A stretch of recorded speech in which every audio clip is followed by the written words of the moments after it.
A Democrat's response to the whole thing was quite interesting because he completely agreed with Republican Tim Scott that wokeness is the problem and wokeness needs to die. So this guy here, this I don't know how to say his name, James Carville, he's a political consultant. He was the main strategist for Bill Clinton's campaign back in the 90s, in which he got him elected to president. He went on to go around the world and help different leaders in different countries.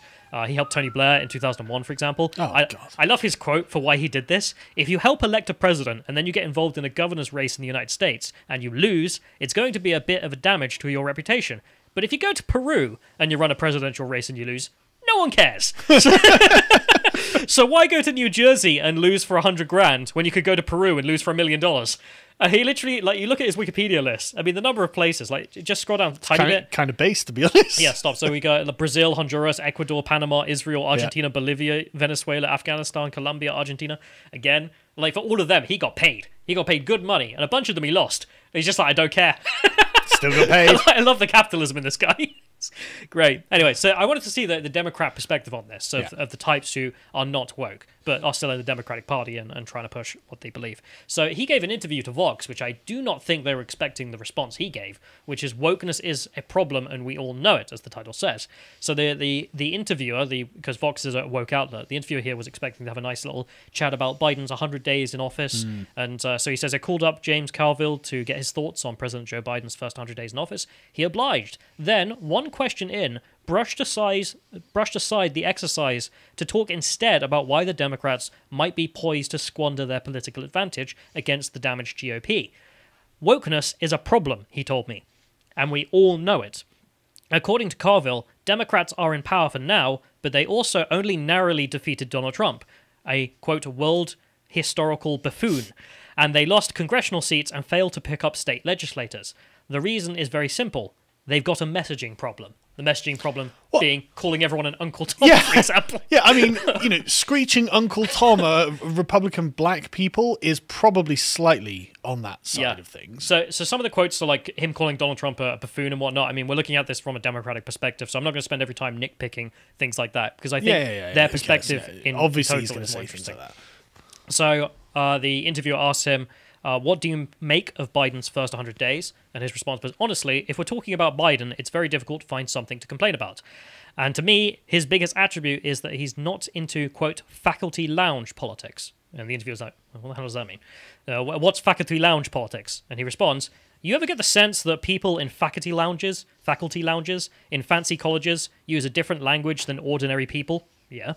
They come up with words like Latin X that no one else uses. Or they use a phrase like communities of colour. I don't even know anyone who speaks like that. I don't know anyone who lives in a community of colour. I know lots of white and black and brown people, but they all live in neighbourhoods. I love it. It's just like, because you remember, we did a segment a while ago in which the Church of England and The Guardian had redefined brown-skinned people as yucca-gamers, because that's dignified. And he's got the same thing here. It's like, well, you keep saying like community of colour, person of colour, all these disgusting terms. Like, can't we just call them people? Hola, my fellow Latinxes. But why can't they just live in neighbourhoods? Why do they have to live in communities of colour? Why can't they just be people instead of yukmagamers? Well, because the reason they do this is because of bureaucracy.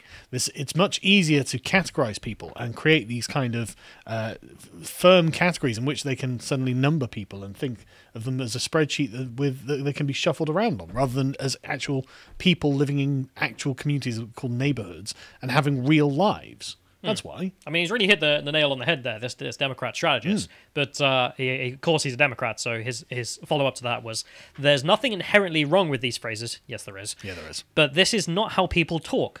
This is not how voters talk. And doing it away is a signal... Sorry. And doing it anyway is a signal that you're talking one language and the people you want to vote for you are speaking another language. This stuff is harmless in the one sense, but in the other sense, it's not. And he's totally right. I mean, the way progressives speak is disgusting. I mean, when they're not just... Dehumanizing. I mean, when they're not just using racial slurs and whatnot, the dehumanization of people, which they just cut you down to your pure identities, and then you've got to think a certain way. But I mean, think about it, right? Community of colour, I mean, what does that mean? Is the black community appears... the black community just appears to be any black person, right? So just the state of being black is enough to make you a part of the black community, which makes it a very thin concept. It's literally one aspect of it. That's all. But a neighborhood it's a thick concept. There's a location, there's a specific kind of people in there, they have specific relations, and if you go there, you will have local ethical knowledge about how you should behave there. Oh, everyone always makes sure that they give Mr. Smith, who runs the corner shop, a couple of extra pence because his wife's sick and he needs a bit extra. And, these sort of, thick community relational concepts are what he's speaking to there. But community of colour, black. That's it. And again, it's an amorphous, abstract term. Exactly. It means very, very little to any of the people that it's trying to describe. Yeah, and I'm guilty of this as well, and I'm sure you are, which is using the terms like, the Pakistani community and things like this. We shouldn't. They're all largely meaningless, like utterly worthless terms that are used by politicians. And as he says, it's this different language that is used by people, but it's not used by anyone on the ground. I mean, anyone on the ground would just say the neighborhood here.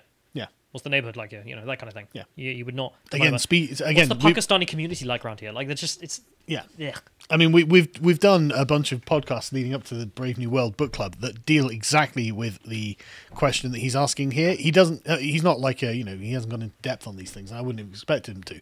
But the fact that he's identified that, hang on, there's a problem with the language that you're using here. It means that you can see this guy's a savvy actor. He's like, I've been watching this for a long time, and there's something weird about this. I mean, like I say, he's been in politics for like 50 years. Yeah. He's really knows the ropes on the political side, but he's a strategist. He's not a theorist. So he's not coming up with the thought leaders of the. But he's obviously a very very intelligent chap to be able to identify this problem, because it's a very subtle problem. Yeah. So I'm going to go through a little bit more because it's great to see. So the interviewer asks, is the problem the language or the fact that there are lots of voters who just don't want to hear about race and racial injustice?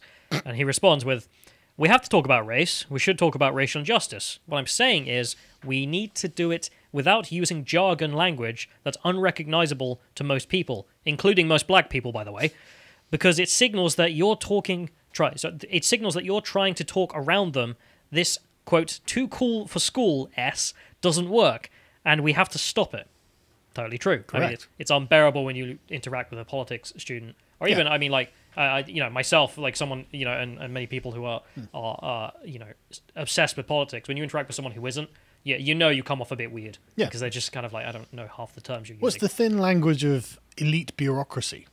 But also the jargon-esque things that you have to learn to interact with progressive politics, for example. Yeah, these sort of shibboleths. Try and explain woke ideology to someone who's never interacted with Western politics. Yeah, it sounds really racist. It's really hard to explain as well, because it's so nonsensical. But he continues, there may be a group within the Democratic Party that likes this, but it ain't the majority. And beyond that, if Democrats want power, they'll have to win in a country where 18% of the population controls 52% of the Senate seats. That's a fact. That's not changing, and that's what the whole damn thing is about. I mean, I don't know about his opinion that it's not the majority, but it certainly is the case that the woke types, they're able to massively clamp onto power, whether or not they're minority. It's the authority. That's the thing. This. How much power in the party do they have? Well, the advantage to this kind of academic bureaucratic talk is that it sounds like you are an intellectual legislator. I have established something about reality, and therefore I can draw a deductively true conclusion about this thing, and this means that I'm right and you're wrong, and you have to agree with me. That's essentially the power that's manufactured from this process. But the entire point of these kind of abstractions is literally to delete information about, like we were saying, about the neighborhoods and communities. Like what did the black community do and say? Well, you don't know, because you're not talking about anyone. Yeah, but I'm not just getting at that point. Like, I'll just take his assumption for true that maybe it's 15% of the Democratic Party are woke activists. It doesn't really matter. If they're able to take control of the apparatus and the culture of the place. But, I mean, cancellation, for example. But the question is, how does that work? And it works because they have more authority than the sort of human Democrat activists who are just like talking and, well, I just want to really help my local community, and Uncle Frank has got a problem and I really want to help him, and things like this. Like these are not universal problems. They can be clamped out of line as soon as exactly. So it's just you and your little thing. Well, we're doing something big and systemic here. We've include all black people, a community of color, and it's like you're speaking these grand universal terms that sound like they come with authority, and allows them to win these arguments, and it's really insufferable because they do nothing good. Yeah, and it's totally true that they have the power. Absolutely. Because, I mean, why is everyone in the Democratic Party afraid of getting cancelled? Exactly, because they've established that if they have this orthodoxy, and like you say, they've got their sets of shibboleths, they've got their words that they use to speak, and other people of like mind recognize these and go, right, he's one of us. Mm-hmm. And this is why you know that certain people will never be cancelled because they speak the woke, orthodoxy. Yeah. And it's that they network using this sort of pattern of language. And Republicans, honestly, you're going to have to, MAGA folks, you're going to have to kind of figure out your own one. You are honestly going to have to be able to know who's reliable and who's not by just hearing what they say. And the left can do this with social justice language. You've got to have some sort of MAGA language that you can do it in. It has to. It's going to be the case. Anyway, so he continues in here. So the interviewer sort of like is upset about what he's saying, and he's like, you can hear the offense even though it's written down. Mm-hmm. Sounds like you've got a problem with wokeness, James. It's like, how dare you? And he's like, yeah, wokeness is a problem, and everyone knows it. It's hard to talk to anybody today, and I talk to lots of people in the Democratic Party who don't say this, but they don't want to say it out loud. And why not? We know why. We know exactly why. Because you're running a reign of terror in the Democratic Party using this ingsoc woke ideology, this radical left-wing view of how society should be run, and it should be run with the intention of amassing power alone. Yeah. Because power is the god of woke ideology. And as we see, as we were saying about being cancelled, he says, well, why not? And James responds, because they'll get clobbered or cancelled. Told you. And look, part of the problem is that lots of Democrats will say that they have to listen to everybody and we have to include every perspective, or that we don't have to run ruthless messaging campaigns. Well, you kind of do, and it really matters. And he goes on to talk about the fact that you need to speak, we need to stop speaking Hebrew and speaking Yiddish, because it's a reference. But anyway, I want to skip through this because of time. So he gets asked a question later, what does that mean? And him talking about all that. And he says, take someone like Democratic Congresswoman Alexandria Ocasio-Cortez. She's obviously very bright. She knows how to draw a headline. I like how he's sort of dodging a bullet there. He's like, ideology is not bright, but she can draw a headline. Yeah, that's true at least. In my opinion, some of her political aspirations are impractical and probably not going to happen, but that's probably the worst thing you can say about her. I think there's a lot of worse things you could say. And then he says, now take someone like Marjorie Taylor Greene, the new Republican congresswoman from Georgia. She's absolutely loonier than a tune. We all know it.